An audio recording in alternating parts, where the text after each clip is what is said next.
नमस्ते। चलिए आज एक बहुत ही जानी मानी और सीख देने वाली गुजराती कहानी सुनते हैं। नाम है साचो मित्र अने रींछ, यानी सच्चा दोस्त और भालू। ये वो कहानी है जो पीढ़ियों से हमें दोस्ती के असल मायने समझाती आ रही है।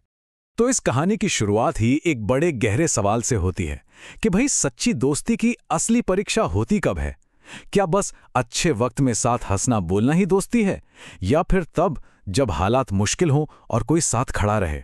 और पता है, यही सवाल इस पूरी कहानी के दिल में है। तो कहानी कुछ यूं शुरू होती है।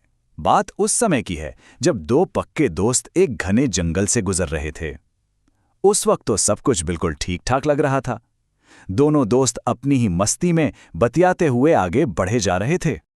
लेकिन तभी जंगल की वो शांति भंग हो जाती है।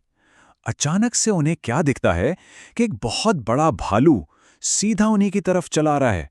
मतलब एक ऐसा खतरा जिसके बारे में उन्होंने सोचा भी नहीं था और जो जानलेवा हो सकता था। भालू को अपनी ओर आता देख दोनों की तो जैसे सांसें ही अटक गईं। दिल तो मानो सीना फाड़कर बाहर आ जाएगा। डर ने उन्हें बुरी तरह से जकड़ लिया था। और बस ठीक इसी पल में, इसी जानलेवा मोड़ पर उनकी दोस्ती की असली परीक्षा शुरू होती है। कहते हैं ना कि मुश्किल वक्त में ही इंसान का असली रंग दिखता है।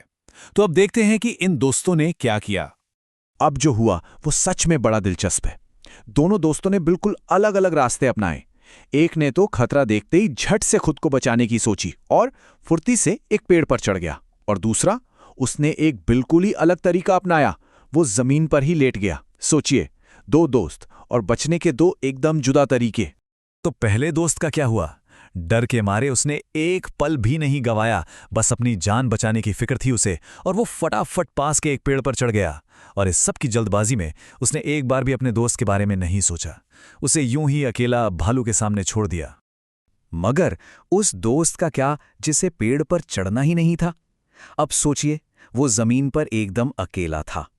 एक तरह से उसके अपने ही दोस्त ने उसे मौत के मुंह में धकेल दिया था। अब वो बेचारा करता भी तो क्या करता। लेकिन यहां पर उसकी होशियारी और हिम्मत ने उसका साथ दिया। उसे फौरन कहीं सुनी एक बात याद आई कि भालू जो हैं वो मरे हुए जीवों को नुकसान नहीं पहुंचाते।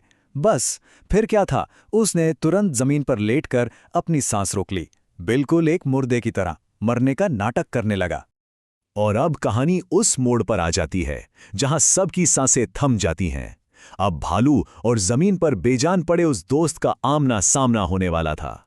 ये एक ऐसी मुलाकात थी जहां जरा सी भी चूक का मतलब था सीधी मौत।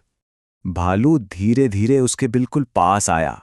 फिर वो झुका और उसके कान के पास उसे सूंघने लगा। जरा सोचकर देखिए, उस दोस्त पर क्या बीत रही होगी जब भालू की गरम गरम सांसें उसे अपने चेहरे पर महसूस हो रही थीं। कितना खौफनाक रहा होगा वो पल। मगर वाह, उसकी तरकीब तो काम कर गई। भालू को यही लगा कि ये आदमी मर चुका है, और बस उसे बिना छुए, बिना कोई नुकसान पहुंचाए भालू वहां से आगे निकल गया। आखिरकार उसकी जान बच गई। और जैसे ही भालू थोड़ा दूर गया, आंखों से ओझल हुआ, वो जो पहला दोस्त पेड़ पर बड़े आराम से बैठा था ना, वो नीचे उतर आया। मतलब जब उसे पक्का हो गया कि खतरा पूरी तरह टल चुका है, तभी वो नीचे आया। और नीचे उतरते ही उसने मजाक उड़ाते हुए हंसकर अपने दोस्त से पूछा, क्यों दोस्त, वो भालू तुम्हारे कान में क्या कह रहा था? उसे इस बात की जरा भी परवाह नहीं थी कि उसका दोस्त अभी अभी मौत के मुंह से बाहर निकल के आया है। बस उसके इसी एक बेफिक्री भरे सवाल ने दोस्ती के असली मतलब का सारा पर्दा हटा दिया। और अब जो जवाब उसे मिलने वाला था ना, वो जवाब उसके लिए जिंदगी भर का सबक बनने वाला था। दूसरे दोस्त ने, जो इतनी बड़ी मुसीबत से निकला था, उसने बहुत ही शांति से जवाब दिया। उसने कहा, भालू मुझे एक सलाह देकर गया है कि जो दोस्त मुसीबत में साथ छोड़ दे, उस पर कभी कभी भी भरोसा मत करना।